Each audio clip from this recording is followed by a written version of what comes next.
have a short life that is full of what you like doing than a long life spent in a miserable way. So, first let me say why I look like this.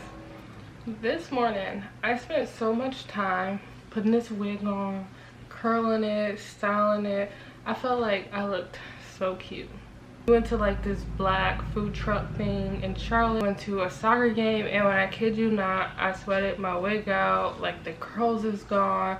I literally just have to come and change. I'm not recording this whole video like this. I just wanted to look cool for the first freaking few minutes, just because of all the work I went through that just went down the drain because it was hot and I was sweating. So that is that. Thank you for tuning into my third cancer story video. It is officially, I guess, like 8 months. It's been 8 months since I started chemo. We're at a point now where we can do an update and like explain the last 4 to 5 months and basically kind of tell you guys what my results were and what's the next step for me and my cancer story. Last video I posted was in February, so I got like freaking 4 months of footage that I haven't edited. That is not the point. The point is my cancer story. The point is that I planned for this and I was coming on here looking cool, and now it's a whole nother story. But I want to get this done today so that I can post it because I got a lot of shit to do next weekend. So if I don't do it this weekend, who's to say when it's going to go out? Let's get started and let's jump into the video. We're going to take these off because we're not shooting this whole video like this. I just felt like I look cute, and I just felt like I liked the pinks and the reds, and then like my fucking hot red inflamed skin because of the sun. We're gonna sit these over here next to my dead flowers. Perfect. All right, let's jump into the actual video. All right, so first things first, we're going to talk about finishing chemo, what that was like for me, and like how I felt the last couple months. I left off, I was halfway through, so I had 3 more months of chemo, which was 6 more treatments. My last treatment was on April 18th. It was great. My mom came, my sister came, my boyfriend was there. It was a very like liberating experience. Like I genuinely just like was so happy that day. But they gave me the best room, so it was like super comfortable. It was just like a view of the city. It was rainy, but it was like still nice. The last couple months, as far as chemo, like it was the same. Like I would have days where I'm tired, days where I felt fine. I think that with me, I was more like the last couple months I was battling like the mental stress of it all, because the first few months I just kind of like put it in my head that I had to be strong. I was just pushing it back. I wasn't stressing out. I'm like, yeah, no, this is easy, this is fine, I'm okay, I'm okay, I'm okay. And then when it came down to it, was I really okay?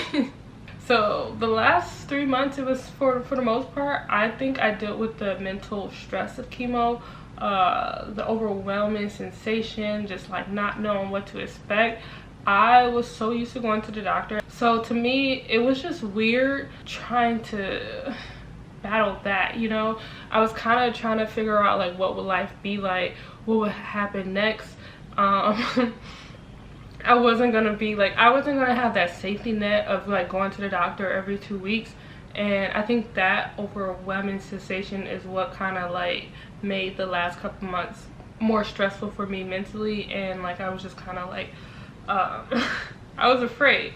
Yeah, I mean, when it comes to chemotherapy, like it kind of got easier for me, but when it came to like my mental stress, it just kind of got worse. That's all I can really say about when it came to chemotherapy in like the last couple months. Like it was more of me mentally dealing with it than anything else.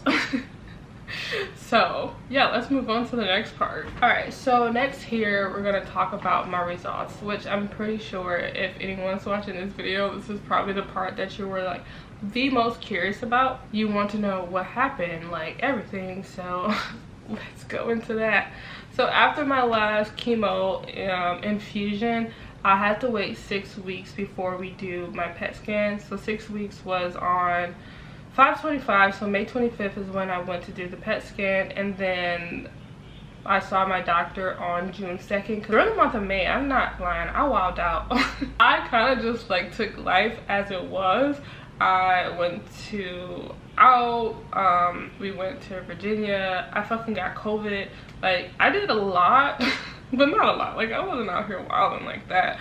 Clearly instantly snipped back into like my life before cancer. Like, I kind of just was like, yeah, I'm going back into this. I'm gonna like be strong, like those 6 weeks. And this is before I even knew like my results. At first I told myself that I wasn't gonna look at the results because I knew that if I looked at the results and if it wasn't something that I was okay with, then I would be like stressed out. But I also was stressed out by like not looking at the results. So instead I just looked at the results. I didn't understand anything that it said. Basically it was just saying that, you know, where my cancer was at, like it was going down, but like that he saw something else somewhere else, and that a Duval score of 2, which a 1 or 2 basically means negative. At this point I really just didn't even understand what I was reading.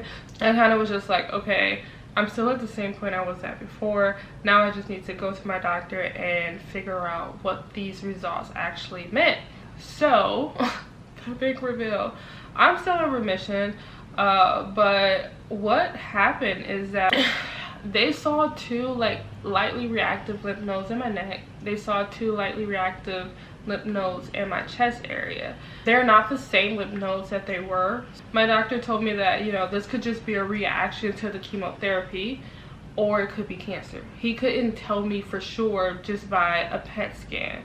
So he gave me a few options.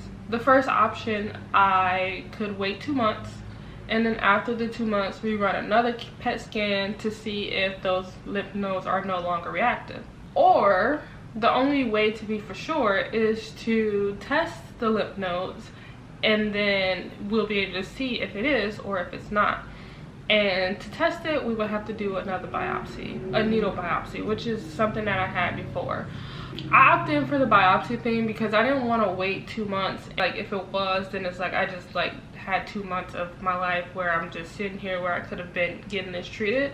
So on the 14th of June, I have my biopsy scheduled where we're going to do an ultrasound needle biopsy. We're going to go in, we're going to get that, and then he's going to be able to test these like lightly reactive lymph nodes to see if they're still cancerous. So I guess you guys want to know, if they are cancerous, what is the next steps for me? So if it's not cancerous, then it's great. Then, you know, I'm just going to follow up with my doctor every couple months, do a PET scan, just make sure that it hasn't came back, and then, you know, every year, and then so on and so forth.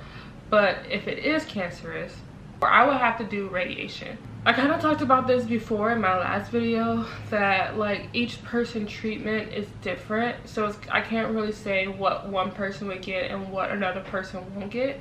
But like for me, I had chemotherapy, and now I may or may not have to get radiation. It's really common for people to do both. I think my doctor just didn't do that before because he's more so like, if I don't need it, he don't want me to have it, you know? So kind of like when I was taking those 4 drugs, he took 1 away because I was doing so well when I went into remission.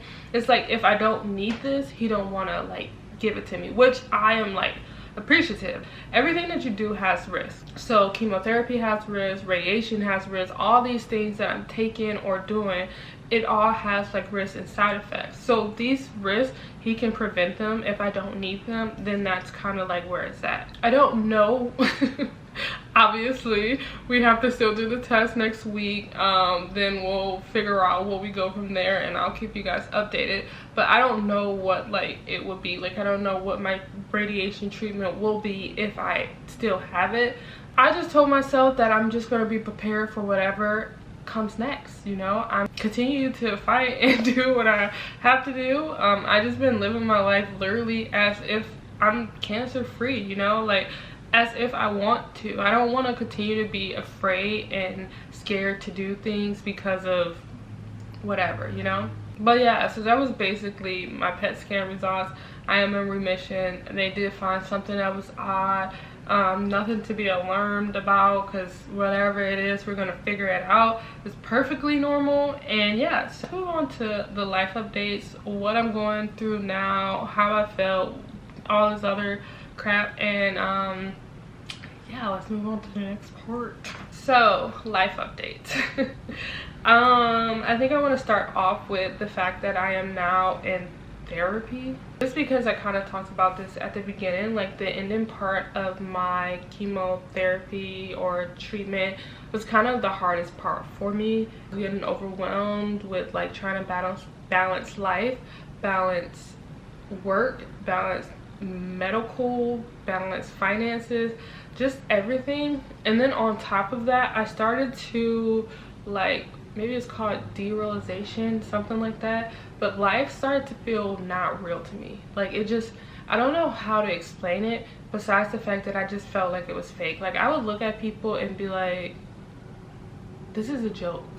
You know, like, I would just be out and my mind would just go elsewhere. And it's kind of just like, I would think, like, if people look at me, do they think I have cancer? You know, do people know what I'm going through? Like, do you look at me and think like, oh, she's perfectly healthy, she's living this like wonderful life, when you don't know? You know, it's all about like what you put out there. And I think that was like the thing that was crazy. And then when it came to like social media, I feel like people just post what they want to post online. They make their life seem better than what it is. And it's like, you could be whatever in the background, but you post all these things and it's like everything just seemed fake. It was like rules, you know, like, who are you to tell me that this is right and this is wrong because you believe that, you know? And it's like, all of it is just made up. Like, that's how I was feeling. Yeah, no, it's really hard to like go through stuff and then try to make sense of it. And like I said, I think that for me, I tried to just push all my emotions behind me. I tried to ultimately say that I was okay even when I wasn't okay. So I didn't go to like support groups. The only person that kind of knew exactly how I felt would be people who went through what I went through. But the people that I surround myself with, they weren't battling cancer, you know? So we couldn't talk about it, you know? So I think that was just like the thing with me. I realized that I wasn't handling my emotions the way I should. So I decided to get a therapist. It's fairly new. We only had 2 sessions. What we kind of talk about is just like life after cancer, things that happened to me in the past. And I'm just basically trying to understand or try to figure out what it means to me. I think I'm also at an age where things are changing. What is the next step for me in my life? Trying to figure all of that out while also going through cancer, it just seemed like a lot. But we have plans, we have goals that we're gonna reach and figure out, and I think that ultimately is gonna like help me in the future, kind of help with that life not seem real thing, you know, kind of like blend it together and kind of get back on track on what I want my life to look like, you know?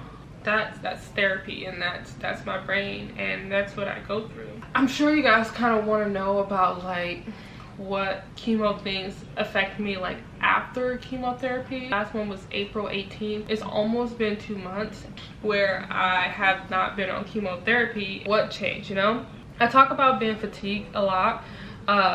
My energy levels are improving. Like, I'm not as tired as I used to be. I have gone to the gym some days. I'm able to like do light exercise or walk or things like that. I do want to increase my daily exercise and increase the exercise that I'm doing, but like my energy levels are like basically back to normal, which was trash before. But my freaking food, the funny thing is, I asked my doctor like right before, I was like, when can I start eating stuff again? And he was like, what are you talking about? And I'm like, well, they told me I couldn't eat sushi. They told me, he was like, you can eat sushi. I was like, well, they told me I couldn't eat like red sauce and tomatoes. He was like, you can eat whatever you want. Why did they tell you that? So this whole like freaking 6 months of me like saying that I was gonna have a freaking sandwich of everything that I could eat, I could have eaten it before. He's like, just eat it from a reputable place. And I'm just like, you know what, this is why I like you. I literally have been indulging in like things that I love. My appetite came back. It's back to like what it was before. I'm not as constipated as I was before, so I haven't had to take like any laxative or anything. My skin though, yo, my skin is worse. Like it's so dry that it doesn't make sense. Like I will wake up with like dry patches on my face. Like my skin has probably been the worst it has ever been. I know my skin has been trash. Like that is like one of the things that's like kind of crazy. Chemo brain. This is something that I didn't really talk about when I did my last like symptom type thing. Chemo brain is real. I forget stuff so much and it drives me crazy because it's like the littlest things, and I don't know if this is just something that is going to be forever and like my memory is just going to be trash, or like I can like teach it to be better, like practice like memorization. But like I was trying to think of a store the other day and I'm just like, it took me 20 minutes to figure out what the name of the store was, and I don't like that. The chemo brain is like something that I'm experiencing. Another thing is my port. So I still have my port inside me. We don't know when it's going to come out yet. There are still things that we need to figure out. Before like I finished and I asked like the questions, they said that people sometimes have their port in for a year or 2 years, or you know, it's not something that's gonna just come out anytime soon. So I think I'm gonna just have it. I know you guys want to know about my hair. I think that's another thing that people probably is like so interested in, like because chemo, you just like hair loss, you lose your hair, you're gonna be bald. So my hair actually started growing back before I stopped chemo. Yeah, it was growing back, but now it's literally like filling in, and yeah, I have like maybe like 1 inch of hair. Like it's so soft and so thin. Like I literally look like I have a baby head. Like, you know, people have like their little baby hairs. No, all of my hair is baby hair. So I don't know what to expect. I loved my hair before and I didn't really want a texture change or anything. But the way my hair is looking now, I don't think that it would be the same. But like it's growing back like quick, you know. I have a lot of hair to be only off of chemo for not even 2 months yet. So I think that's one of those things that I was kind of nervous that my hair wasn't going to grow back, but it grew back and no problem. So I think that by the end of the year I would have like a decent amount of hair to just like do whatever. So like some life things, I am moving next month to a different place, so that's something that's going to be like a big change and adjustment. We're gonna still stay in Charlotte, but we're just kind of looking for something that's bigger. The last update that I'm gonna give you guys, and then we're gonna close this video, is just about the trips. I know I told you guys that one of my trips for beating cancer was going to be to California. We are going to California in July. I'm so excited about that. But we're not going to Joshua Tree because we're going in July and it will be freaking hot. And I'm already sweating my wig off in Charlotte, so I can only imagine what it would be like in there. We're gonna go to San Francisco, so we're gonna go there. We're gonna go to Sausalito. We're gonna like do all the fun stuff, eat food. I'm really excited. We're gonna go to a vineyard. I'm gonna go horseback riding. Like, I got big plans in California. Like, I just feel like that's where I should be, you know. I can't wait. I am counting down the days, but before we go to California, I have a trip to Miami, which is actually next week. So I'm getting my PET scan on the 14th and I'm going to Miami on the 16th. My doctor literally told me, he was like, go on your trips, enjoy your life, have fun. I'm not gonna let these next 6 months of 2022, me being in the house, being afraid of going out, you know. I'm not gonna literally spend every freaking day and weekend in the house like I did the last 6 months. I'm gonna be outside and I'm gonna go on trips, and I'm gonna go on dates, and we're gonna go to restaurants, we're gonna see the world, you know. I'm not I'm not trying to live scared anymore. And yeah, that's literally basically it, you know, like that's it. Like I'm not fucking living scared anymore. So yes, that is my update, and my camera is running out of memory.